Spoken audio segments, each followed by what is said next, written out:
What if I told you that the fate of global finance was decided in a single room?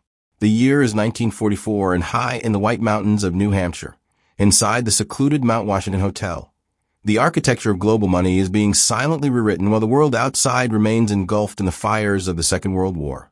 With Europe reduced to rubble, entire cities erased, millions dead, and empires that once ruled continents standing on the edge of collapse. Inside this quiet, guarded hotel, beneath chandeliers that once welcomed royalty, 44 nations confront a question whose answer will outlive the war, the leaders, and even the century itself. Who will control the world's money next?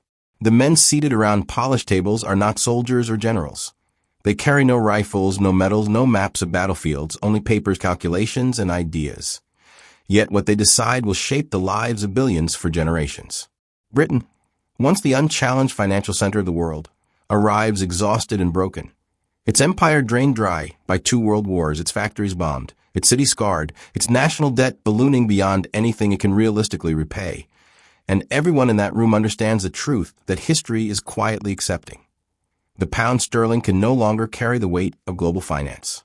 And so something rare and historic is about to occur, something that has only happened a few times in 5 centuries. The peaceful transfer of the crown of global money, not through conquest or invasion, but through economic gravity, from the British pound to the American dollar. Yet Bretton Woods is not merely a conference or a technical agreement about exchange rates. It is the latest chapter in a much older story, a hidden cycle that has governed human progress for centuries, a cycle in which empires rise through discipline and innovation, reach their peak through confidence and expansion, and fall through arrogance, excess, and debt. For over 500 years, this pattern has repeated itself with eerie precision. 5 dominant global empires, 5 leading reserve currencies, different cultures, different eras, but the same underlying logic. And now, once again, that pattern is beginning to whisper instead of shout. To understand where the dollar may ultimately be headed, we must go far beyond Bretton Woods and travel back to the true beginning of global finance, long before America, long before Britain, before the modern world even existed. The year is 1450, and Portugal is a small, fragile kingdom clinging to the western edge of Europe, poor in land and population, overshadowed by larger powers, yet driven by a rare combination of ambition, discipline, and long-term vision.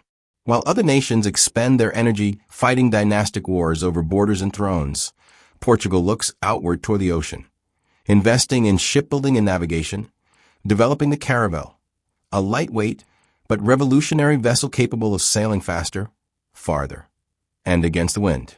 Under the guidance of Prince Henry the Navigator, Portuguese sailors begin pushing into unknown waters, carefully mapping coastlines, charting stars, and daring to imagine a world beyond Europe.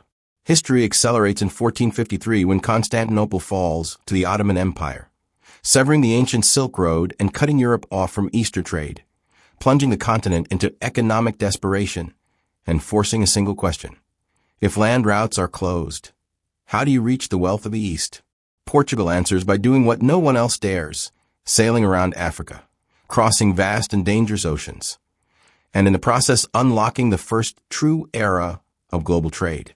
Lisbon transforms into the beating heart of commerce as gold from West Africa, spices from India, silks from China, and goods from across the world flow into its ports. For nearly a century, Portugal dominates maritime trade, and its currency, the Portuguese real, becomes one of the first widely accepted forms of international money, trusted across continents from Brazil to Goa, from Africa to Asia. Yet success quietly carries the seeds of failure, as maintaining forts, fleets, and colonies across 4 continents drains the treasury faster than trade can refill it. Rivals like Spain, England, and the Netherlands copy Portugal's methods, and internal political instability weakens the crown. In 1580, Portugal is absorbed by Spain, and after barely 80 years, the world's first global financial power fades into history, proving that even the most daring innovations cannot escape the cycle. Spain inherits not only Portugal's colonies, but its addiction to easy wealth. And when vast silver deposits are discovered in Potosi high in the Andes, the flow of precious metal into Spain is unlike anything the world has ever seen, with nearly half of global silver passing through Spanish hands. Treasure fleets cross the Atlantic loaded with unimaginable riches, funding wars, palaces, and imperial ambitions, while the Spanish silver dollar becomes the first currency to truly circulate around the globe, accepted in Europe, Asia, and the Americas alike. Yet, beneath the glitter, the foundations rot.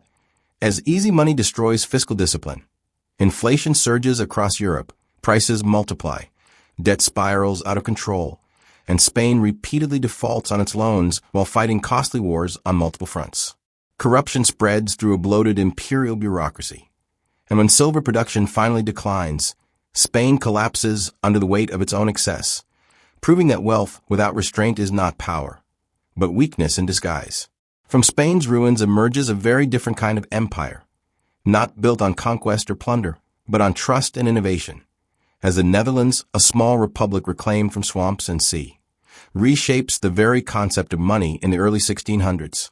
Dutch merchants invent modern finance itself, creating the first central bank, the first publicly traded corporation, and the first stock exchange, transforming contracts, confidence, and transparency into sources of power. Amsterdam becomes the financial capital of the world, and the Dutch guilder rises as Europe's reserve currency, valued not because of gold alone, but because of trust in institutions and discipline. Yet once again, confidence turns into speculation. Money detaches from reality.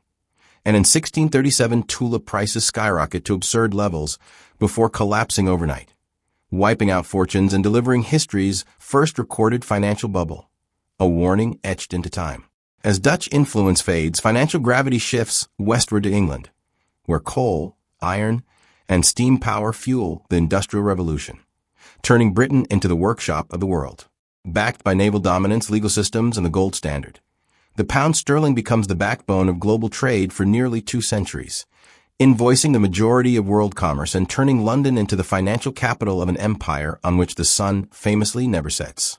But empire stretches further than discipline can support. Wars grow longer and more expensive. Colonies demand resources, and debt begins to compound. The First World War shatters Britain's finances. The second finishes the job, leaving the empire victorious yet exhausted, independent in name but dependent in reality. And so in July 1944 at Bretton Woods, the cycle completes another turn as the United States, untouched by devastation, holding the majority of the world's gold, and commanding the largest industrial base in history, assumes the role of global financial leader. The dollar anchors the post-war system, trusted, stable, and dominant, financing reconstruction, global trade, and unprecedented growth. Yet even this system evolves. And in 1971, the link between the dollar and gold is severed, replacing metal with faith, and shortly after, the petrodollar system ties global energy to the U.S. currency, ensuring global demand for dollars for decades to come. For a time, the system appears invincible, but the familiar signs begin to emerge once again. As debt accumulates, speculation grows, manufacturing declines, inequality widens, and wars drain resources without clear return. The 2008 financial crisis exposes the fragility beneath the surface, and in the 21st century, new alternatives quietly form as digital currencies, trade alliances, and decentralized systems challenge the idea of a single dominant reserve currency. History reminds us that no system collapses overnight. It erodes slowly, quietly, almost invisibly, until one day the world realizes balance has shifted.